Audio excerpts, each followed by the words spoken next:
I am Sadie Hansen, and I am a Method Ambassador.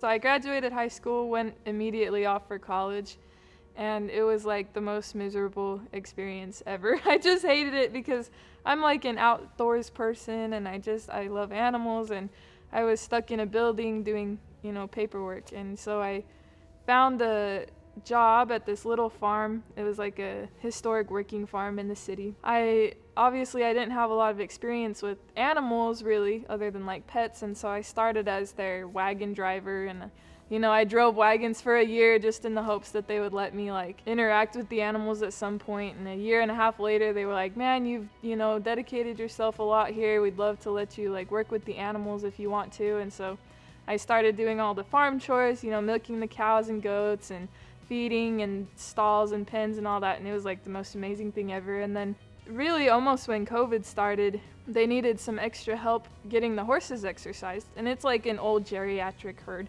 And so my first horse I ever rode was this old man horse, Mo, and he's just this little gated old man, and I climbed up there and I was like, oh yeah, this is it, like this is what I want to do for the rest of my life. At that point, I found Downunder Horsemanship, and it was easy to learn and easy to follow, which is something like someone like me who I don't know any horse people or have any horse experience. It was really easy for me to just get into this world because he's so clear and concise, and it's an easy program to follow. I get into the method and I'm just like, oh my gosh, there's just like this whole world and a wealth of knowledge to draw from. And so really everything that I am as a horseman is from the method. I would be nowhere without it. The most important horse in my horsemanship journey, her name is Scarlet, and she's a grade sorrel mare, which is, nobody wants one of those, but I absolutely love her. And she's my only personal horse that I have. I started her about a year and a half ago, and she was, the first horse that I was really successful taking through the method. So she was listed as a broodmare, and I picked her up really cheap, and I was like, man, this thing's not going to be great. But she was very good-minded and just kind of born broke personality. She'd never been ridden, but she was very safe, very easy to teach. She was a good first horse for me to start.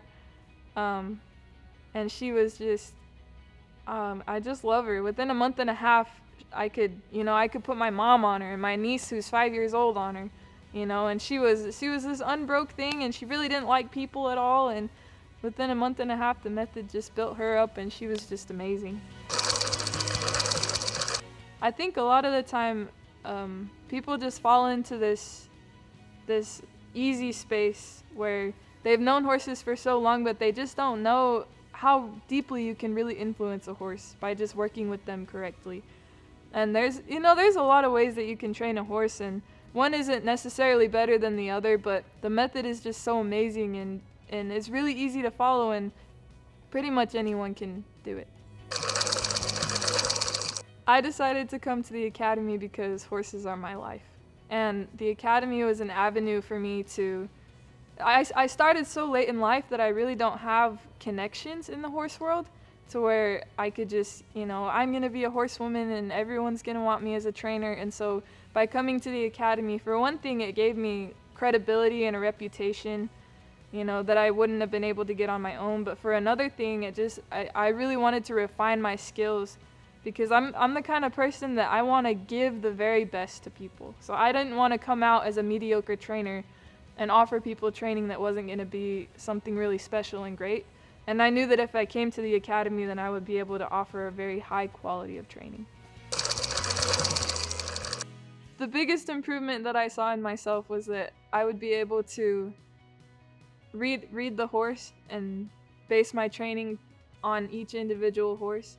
And so I got really opposite ends of the scale horses, where one is really sensitive and reactive and kind of spooky and fearful, and the other one was pretty, pushy and dull and had kind of a bad attitude. And so I got to interact with each of those horses and put them through the method as individuals, rather than, because the program is set, but how you approach each step of the program is very different based on the horses.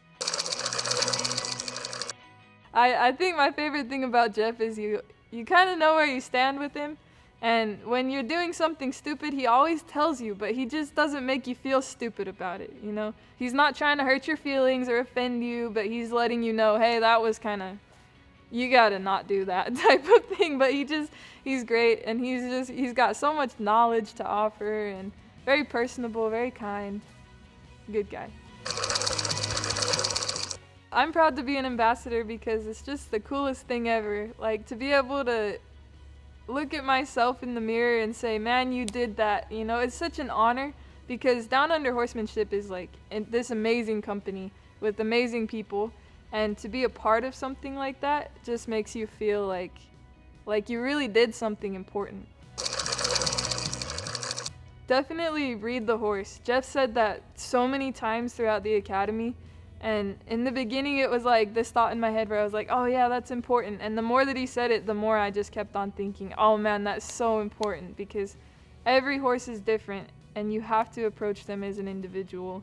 You use the same method, but you have to approach them as an individual. And it really changed from day to day too. Like, one day you'd have to be a little bit harder on your horse, and the next day you really had to back off. So just reading the horse every single day was important. I love seeing the transformation. I love seeing when the owner and the horse get on the same page and they start to enjoy each other, because they just have that level of understanding between each other to where they can really get somewhere. And I just like to take it where they're so apart and they're not really having a good time together and they're just struggling, and just put it together so that they can really get along.